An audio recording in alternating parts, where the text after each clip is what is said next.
Stephen Byers, a fourth-year science student, has been learning a lot lately. But his latest studies aren't limited to just physics and biology.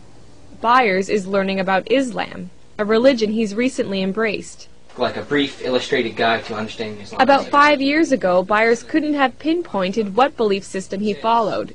He was raised a Christian, but Byers remembers feeling let down by his faith when bad things happened in his life. I would always question, like, why would God do that to me, or my family, or my friends, it just didn't make sense to me. And then I got pretty angry. That was, like, the only time in my life where I was really angry about a lot of stuff. Now Byers is feeling more settled.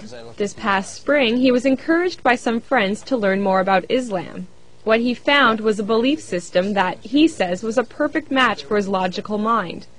So in the summer, Byers spoke the Shahada, the testimony of faith that states Allah is the only God and Muhammad the last prophet of Islam. Once you say that line and you mean it in your heart and you're honest with yourself, you are a Muslim.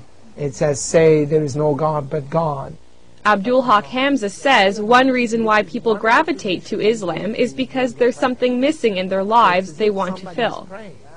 Hamza is a science professor at University of New Brunswick and also president of the Fredericton Islamic Association. He says Islam reminds people that they need to step away from the material world in order to find peace from within.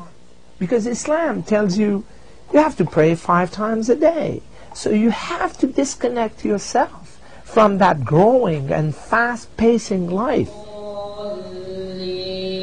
The idea of peace is integral to Islam's message, a message that is twofold.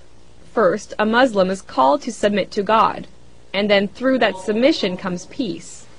Hamza says the only way to achieve peace outside is to achieve peace inside, through the will of God. It's like a glowing piece of coal. If you look at it, when it's not lit, then it's just dark. When it's lit, then the darkness disappears. It's just a source of light. The other major duties that are required in Islam can strengthen a Muslim's commitment to God and to peace. They include praying 5 times a day and reading Allah's Book of Revelations, the Quran, fasting in daylight hours during the lunar month of Ramadan, giving to charity, and, if you have the money, taking a pilgrimage to the holy city Mecca at least once in your life. Byers hasn't been to Mecca yet, but he did take part in the fast of Ramadan for the first time. Not eating that period of the day teaches you discipline, and it just, I guess, knocks you down a step and makes you realize, what it is like for those people that can't eat. This was just one of many firsts for Byers, but he says that still it's been easy to adjust to this faith. That's because he feels the fundamental values of peace, charity, and goodwill were already a part of his character.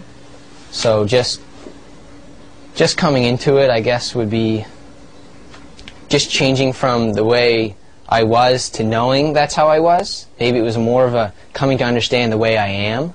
Islam is what is with you all the time. You were born with it. It's, in Arabic we call it fitra. It's that which is part of you. They started walking the walk of Islam when they were ready for it.